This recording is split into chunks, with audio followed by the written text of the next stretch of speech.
Olá, pessoal! Sejam todos muito bem-vindos. Iremos iniciar nossa aula de ciências e hoje iremos trabalhar com um grupo que é muito interessante, um grupo extremamente rico e bastante complexo, que é o grupo dos peixes. Todo mundo conhece, todo mundo já viu esses seres. Nós sabemos que aqui podemos encontrar peixes que são muito pequenos, outros que são enormes, alguns que comem plantas, algas, outros que caçam animais. Então estamos falando de um grupo muito complexo aqui. Apesar disso, eles possuem características semelhantes, embora sejam bem diferentes, né, entre si. E que características são essas? Pessoal, prestem atenção. Todos os peixes, eles são exclusivamente de ambiente aquáticos. Ou seja, fora da água, o peixe não consegue sobreviver. Podem ser herbívoro ou carnívoros. Existem os que se alimentam de carne, mas também tem aqueles que se alimentam de algas, tá certo?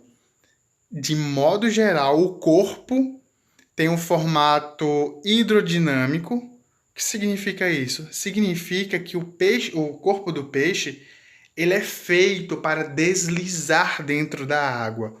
É um corpo achatado, ou seja, amassado lateralmente e alongado.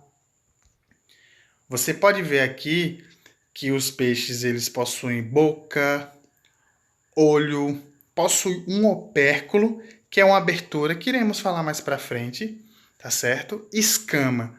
Os peixes possuem as escamas que têm uma função de ajudar no deslizamento da água, diminuindo o atrito, tá certo?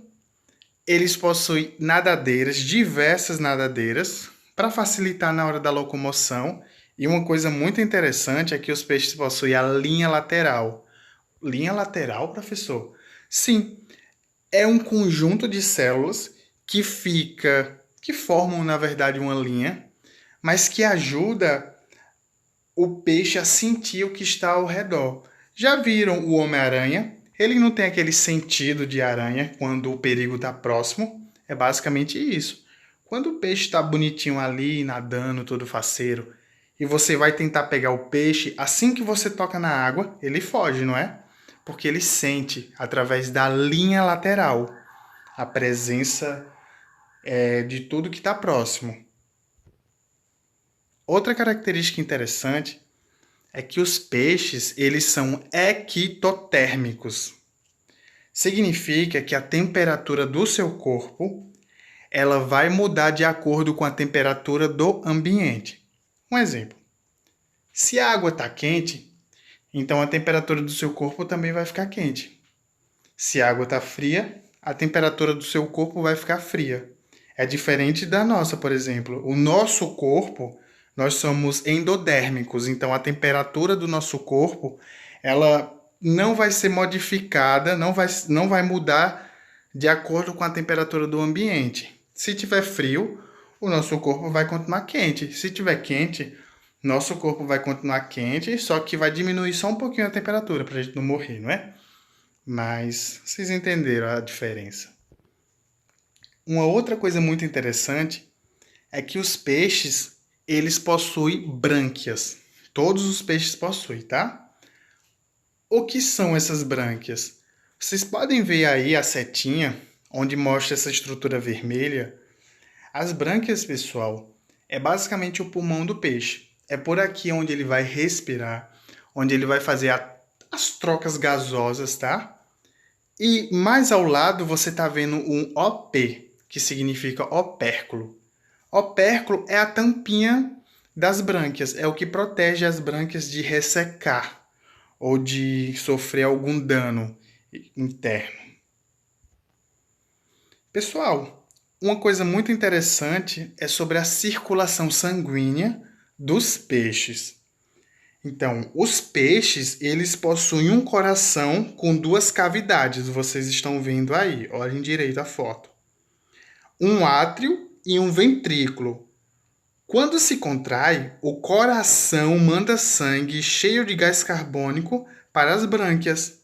Nas brânquias, o gás carbônico do sangue passa para a água e o oxigênio contido nelas passa para o sangue, que se transforma em sangue oxigenado.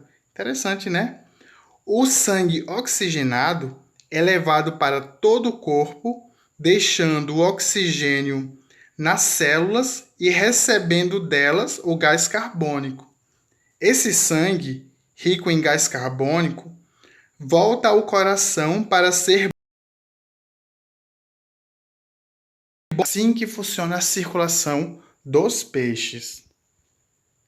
O grupo dos peixes é dividido em dois grandes grupos aqui, que é os peixes cartilaginosos e os peixes ósseos.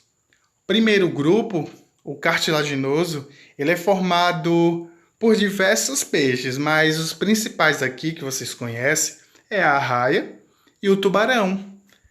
Quais são as características? Olha, pessoal, as principais características dos peixes cartilaginosos ou condrictes é que os seus ossos eles são formados por cartilagem resistente e flexível, ou seja, eles não possuem ossos igual ao nosso, tá bom? É formado por cartilagem. Sabe a orelhinha de vocês, essa parte molinha, o nariz? Então, isso é cartilagem, é basicamente o que forma o corpo desses peixes. Só que a cartilagem deles é mais resistente, tá certo? Eles possuem escama em forma de dentes. Além disso, a boca é localizada na parte ventral, na parte da frente. Vocês estão vendo aí. Dentes que se renovam ao longo da vida. Então, se por acaso ele perder os dentes ao longo da vida, sempre vai nascer outro. É diferente da gente. Com o passar do tempo, adeus dente, vai precisar de dentadura. Eles possuem 5 pares de fendas branquiais. Ó, as brânquias têm 5 fendas. Por aqui é onde eles vão respirar, tá? Preste atenção, 5 fendas. Sobre a sua reprodução, a reprodução por fecundação interna e desenvolvimento direto significa o quê? Que o bebê ele vai ser produzido dentro da barriga da fêmea, tá? Com exceções de alguns casos, mas de modo geral, o bebê cresce dentro da barriga, vai ser fecundado nela, e quando ele nasce com a cara da mãe, com a cara do pai, tá bom? Ele não precisa passar por nenhum estágio. Já nasce com a cara da mãe ou do pai. Além disso, eles possuem cloaca. O que é isso? Essa abertura onde o peixinho está saindo, a raia está saindo. Entenderam? Essas são as características deste grupo de peixes. O outro grupo são os peixes ósseos. Como o próprio nome diz, esse grupo vai apresentar um endoesqueleto, ou seja, o seu esqueleto, formado por ossos. Aqui é ossos de verdade, tá certo? Eles não possuem 5 pares de fendas, eles possuem 4 pares de fendas branquiais, protegido por opérculo, que é aquela capinha que nós vimos, tá certo? Não possui cloaca. Uma outra coisa interessante que eles possuem, diferente do outro, é que eles possuem bexiga natatória. É isso aqui. Para que serve a bexiga natatória, pessoal? Ela serve para que o peixe possa flutuar. Então, ele não vai precisar ficar nadando o tempo todo, ele flutua dentro da água. Os peixes cartilaginosos têm? Não, eles não possuem, tá certo? Mas eles possuem um fígado cheio de gordura, que tem praticamente a mesma função, tá? Mas a bexiga natatória, ela é mais eficaz. Sobre a reprodução, a fecundação é externa, tá certo? E alguns com desenvolvimento indireto. Vou explicar direitinho. Como assim externa? Você tem o peixe feminino, o peixe masculino.